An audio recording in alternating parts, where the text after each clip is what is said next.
Post-Brexit, the UK lost £27 billion in trade in just 2 years. But here's a twist. Some industries didn't just manage to survive, they turned the chaos into an unprecedented comeback. Wondering how? When the UK left the EU, many feared the worst, and those fears came true for many businesses. But hidden in all that mess, a few industries found a strange way to survive. What are these industries, and how did they do it? In this video, we'll uncover the 7 sectors in the UK that didn't just make it through Brexit, but beat the odds. What you're about to discover will change everything you think you know about the UK's economy. At number 7, we have the UK's agricultural industry. Back in 2016, the National Farmers Union president warned that leaving the EU without a deal in place would be catastrophic for UK farming.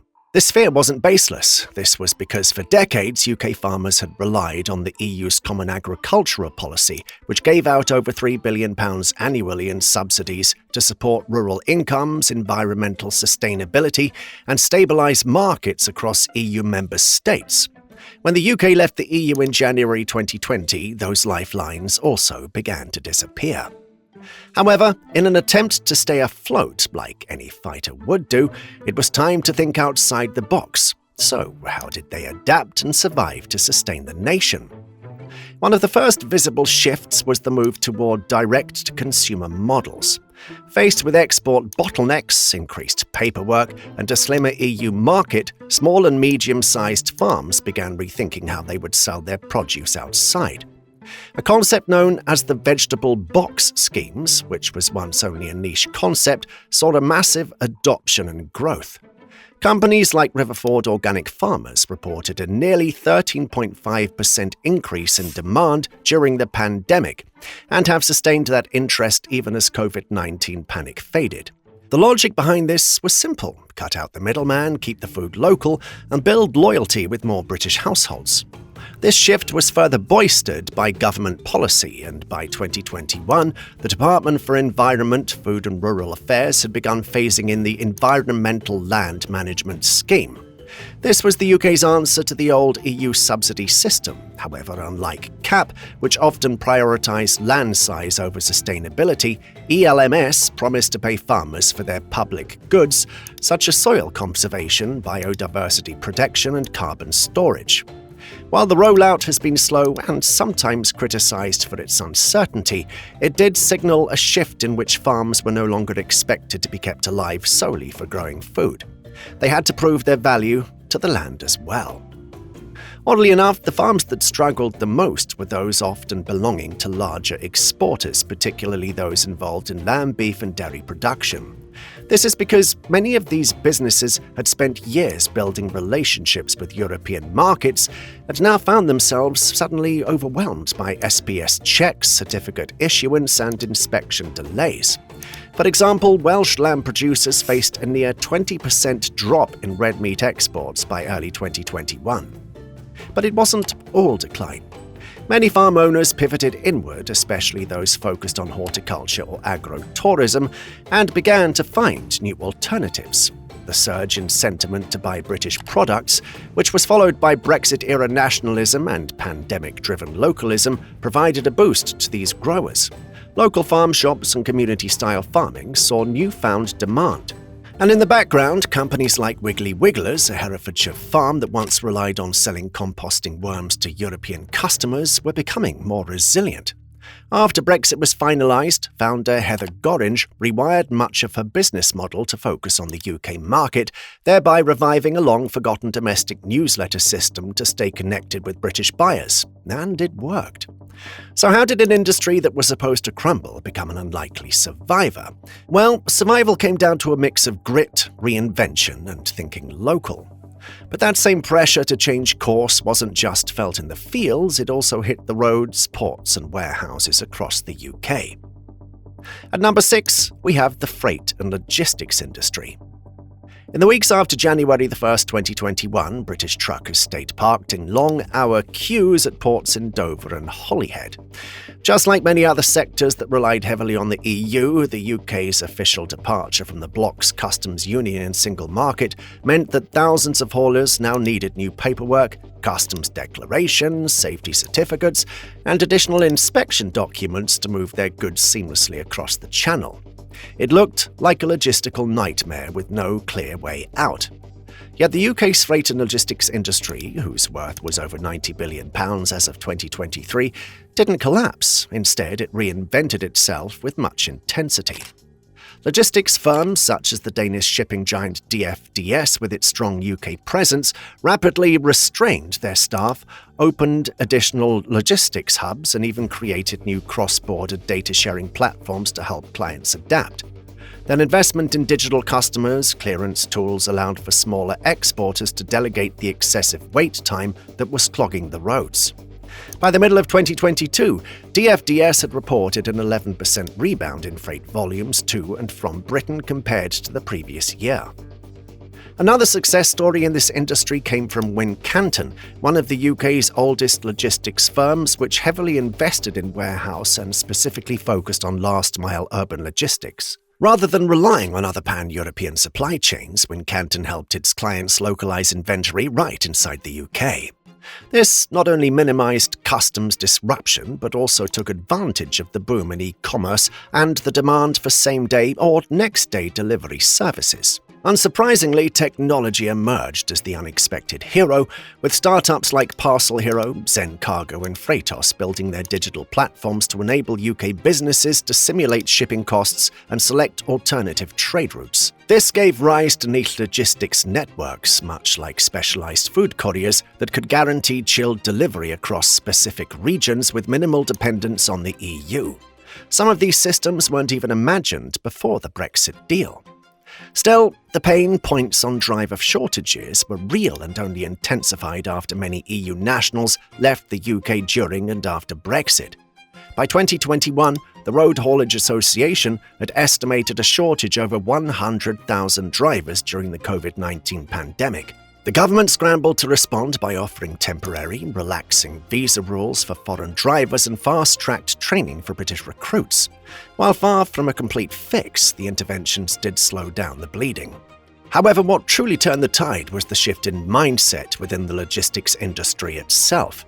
Instead of crying over the lost old EU routes, their focus shifted to diversification. Routes such as the one through Ireland leading directly to France and Spain became much more common. So British firms responded by setting up new facilities in Ireland and Northern Europe to maintain their reach. At the same time, companies such as P&O Ferries and Stinaline introduced some additional sailing points to accommodate these evolving demands. Even the cold chain industry, regarded as a highly sensitive business for transporting perishable goods, found ways to adapt too. Specialized hubs such as the London Gateway Port began to offer real-time tracking and plug-in cold storage systems, allowing fresh goods to be inspected without spoilage. They say logistics is all about keeping things moving, and somehow even with closed borders, driver shortages, and endless paperwork, the UK's freight sector did just that. But what if the thing you need to move is not a package, but a vaccine? Let's take a closer look at how Britain's healthcare and biotech industries managed to hold the line and even advance when it mattered most. At number 5, we have the UK healthcare and biotech sector industry. For a country as reliant on seamless international systems as the UK, especially when it comes to medicines and medical supplies, many feared Brexit would choke the healthcare system. And in the early days, the signs weren't really reassuring. The UK's withdrawal from the European Medicines Agency, which relocated its headquarters from London to Amsterdam in 2019, marked a notable shift from the regulatory ecosystem that once unified the continent's pharmaceutical oversight. This was the first real shake. But rather than collapse, the UK's healthcare and biotech sectors began to adjust quietly, strategically, and in ways that surprised both policymakers and critics alike.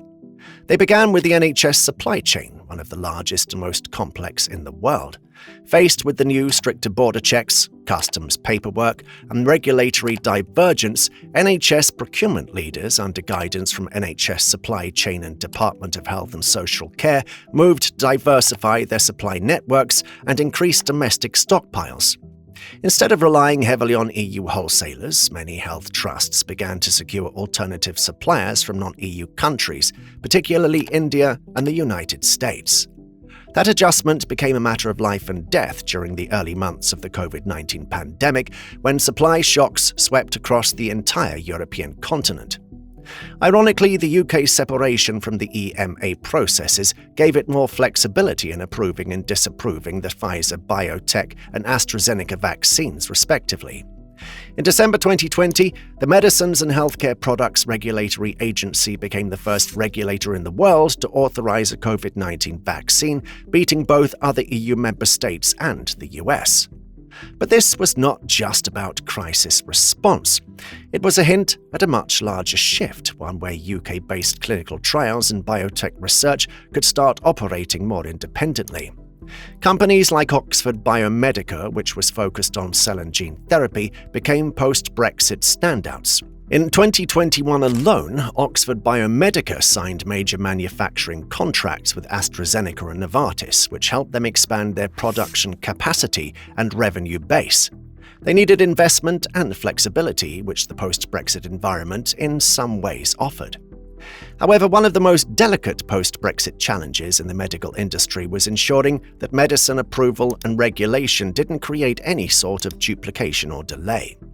While the UK formally left the EMA, it did retain some access to certain EU databases for a transition period and began negotiating mutual recognition agreements with other countries. These MRAs were aimed at streamlining medicine batch testing and reducing redundant safety checks, which are crucial for time-sensitive therapies such as cancer medications and insulin.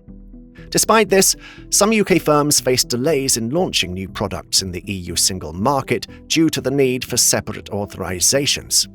However, a surprising number leaned into non-EU market expansion instead. The UK biotech sector, according to data from the Bioindustry Association, secured over £4 billion in investments in 2021.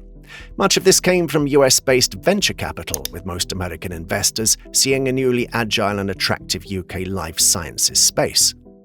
The Golden Triangle, which links Oxford, Cambridge and London, benefited from this new posture, even as research institutions began forming stronger bilateral partners with counterparts in North America and Asia. Backstage, the life sciences vision released by the UK government in 2021 mapped out a clear post-Brexit plan to become a global leader in genomics, data-driven medicine, and advanced manufacturing. This wasn't just words on a page. In 2023, the UK government announced a £550 million funding package for the life sciences, aimed at supporting manufacturing, skill and infrastructure. So while many feared Brexit would leave the UK's healthcare system short of breath, it turns out the sector found a new rhythm and even built stronger lungs in the process. But what about the industries that depend not on supply chains, but on global diplomacy, high-level technology, and billion-pound defence contracts? Let's move into the skies. At number 4, the UK's Aerospace and Defense, with its intricate supply chains that span borders and contracts signed with multinational consortia, there was real concerns that Brexit restrictions would drag its aerospace and defence industry down. However, instead of taking a nosedive, UK Aerospace and Defense maintained its altitude and, in some areas, even climbed higher. Let's start with the UK's largest defence contractor, BAE Systems. Even in the aftermath of Brexit, while many financial headlines focused on the City of London's struggles, BAE continued to build more jets, warships, and next-generation electronics. Rather than taking a risk on EU markets alone, they doubled down on global exports, especially to the United States, Saudi Arabia, Australia, and Qatar. In subsequent years after Brexit, over 70% of BAE's revenue came from non-UK customers, and only a small fraction of that number relied on direct access to EU programs. Two key trends facilitated this change. First, the war in Ukraine, which brought back much defence spending across NATO countries. The second reason was the UK's integrated review in 2021, which prioritised defence exports and global strategic alliances. Both moves created the tailwind for major projects such as the Tempest Future Fighting Jet, a UK-led initiative involving Italy and Japan. Another iconic name in aerospace, Rolls-Royce, also weathered the post-Brexit shift by leaning into global civil aviation and defence contracts. Although the company was severely impacted by the pandemic, particularly in its aviation business, it managed to come back by focusing on more nuclear reactors, military engines, and emerging markets. In fact, Rolls-Royce's SMR program became a standout project that drew international interest even as more European collaboration slowed down.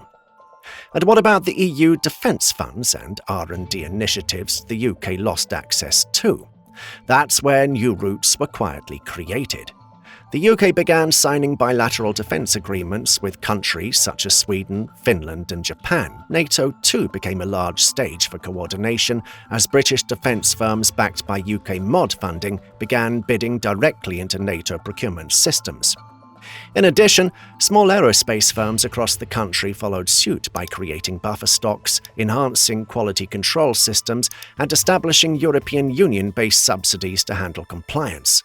The regulatory shift didn't break them, instead it pushed them to become more self-sufficient and export-focused than before.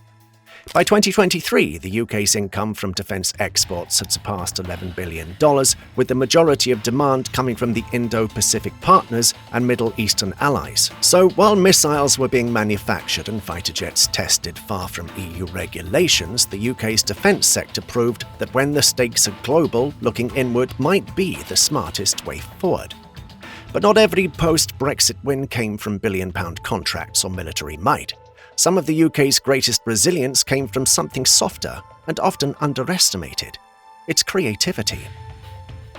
At number 3, the UK's creative sector demonstrated surprising resilience when Brexit took effect. It's easy to assume that something as inherently collaborative and internationally fluid as music, film, or gaming would suffer the most from bureaucratic restrictions and travel barriers. But the UK's creative industries didn't just survive, they changed for the better. Take British television and film, for example. Despite initial concerns, studios such as Pinewood, Shepperton, and Leavesden continue to be major magnets for global movie productions. Netflix reportedly poured over £1 billion into UK-based productions between 2020 and 2022, and that's not an exaggeration. Shows like The Crown, Bridgerton, and Sex Education weren't just cultural hits, they were symbols of Britain's post-Brexit soft power of crafting a movie within its borders, but broadcasting it to the world. Streaming platforms had become the great equalizer, and with content consumption shifting to the internet, geographic boundaries lost relevance. British talent didn't need to physically cross the border to reach other European audiences. Digital distribution platforms handled that. And with the growth of remote collaboration tools during the pandemic, an entire production pipeline from writing to post-production could now be done without borders.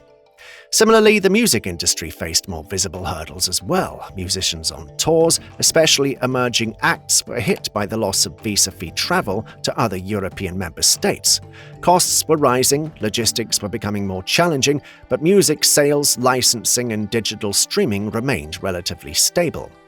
And behind the scenes, British music publishers and rights managers benefited from their long-standing global licensing deals that weren't dependent on EU regulation. So yes, the cameras kept rolling, the music kept streaming, and the gamers, they barely blinked. If the creative industries proved that passion could beat paperwork, the tech industry showed that innovation could outrun uncertainty entirely. At number 2, it is no longer surprising that few industries displayed more quiet confidence during the initial Brexit storm than the UK tech sector. Not because they were untouched by the fallout, but because they were already wired to survive it. Unlike other industries that move goods across borders, tech mostly moves ideas and code. There are literally no customs forms for a software update and no passporting rules for machine learning algorithms. That simple truth turned out to be the UK tech sector's invisible armor when Brexit came into effect. London's status as a global tech hub didn't crumble after the 2016 referendum. In fact, the amount of foreign direct investment into the UK technological ecosystem continued to rise.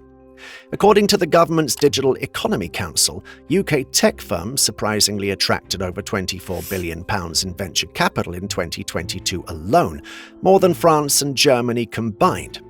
In 2023, Apple completed its UK headquarters at Battersea Power Station, signalling its long-term commitment.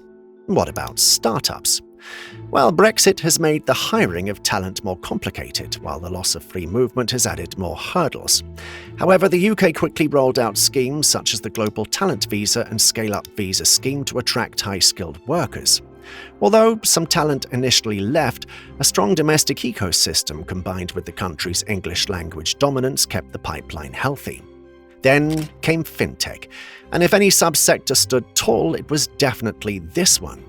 To make this claim boldly, London stood on its high ground as a hot zone for fintech, becoming home to firms like Revolut, Monzo, and Wise. These companies were expanding into global markets, particularly in Asia and North America, and although Brexit prompted many of them to establish satellite operations across the EU, their headquarters remained in place. Artificial intelligence also emerged as a post-Brexit battleground for innovation. DeepMind, the AI lab owned by Alphabet, remained headquartered in London and continued working on some of the most cutting-edge AI research in the world. And with the UK government pushing for AI-specific regulations distinct from the EU's AI Act, some startups viewed these regulatory challenges as opportunities. So the UK's tech sector didn't just dodge the Brexit bullet, it coded its way around it. But if there's one sector everyone thought would take the hardest hit, it was this next one. At the top of the list of industries that survived the UK's exit from the EU is the financial industry of the city itself. When Britain officially left the European Union, one of the biggest fears was that the heart of London's financial power would collapse. Well, that didn't happen. Yes, some high-profile functions did relocate out of the UK. In the first few months after Brexit, around 7,000 finance jobs reportedly moved to cities as Paris, Frankfurt, and Dublin. EU's passporting rights, which allowed UK-based firms to operate across Europe, vanished almost immediately. And in the immediate aftermath, the City of London lost its title as Europe's largest share trading centre to another capital city, Amsterdam. But that wasn't the end of the story. The UK financial services industry quickly picked up. However, instead of chasing full EU equivalents across the board, UK finance regulators and firms focused on strategic alignments. For instance, a few months after Brexit, the UK and EU signed a memorandum of understanding on future financial cooperation, thereby creating a framework that guided any subsequent dialogue. Behind the scenes, clearing houses in the UK secured temporary recognition from the EU, which allowed trillions of euros in transactions to continue flowing through London. Indeed, this was a major win. The London Stock Exchange Group also acquired Refinitiv back in 2021 in an attempt to further secure its role in global financial analytics and data. The diversification of many industry firms also helped. Rather than depending solely on European clients, most UK banks and investment firms began to shift their focus more towards Asia, the Middle East, and the US. For instance, HSBC doubled down on its Asia strategy, while Barclays expanded deep into the US. For all the red tape and competition, the City of London still offered something rare: a deep pool of expertise, global legal standards, and investor familiarity. That ecosystem doesn't vanish with just a political divorce. By the end of 2023, financial services remained the largest export industry in the country, contributing around £174 billion to the economy. At the end of the day, Brexit didn't kill the city, it forced it to evolve. Brexit was never going to be painless, but it wasn't universally destructive either. From high-tech startups to heritage farming, British industries didn't just survive, they adapted, pivoted, and in many cases thrived outside the EU's shadow. The real story of post-Brexit Britain isn't just one of loss, but of reinvention. If this surprised you or made you rethink what resilience looks like, hit that like button, subscribe for more updates on global change, and drop a comment below. Which industry do you think pulled off the biggest comeback? See you in the next one.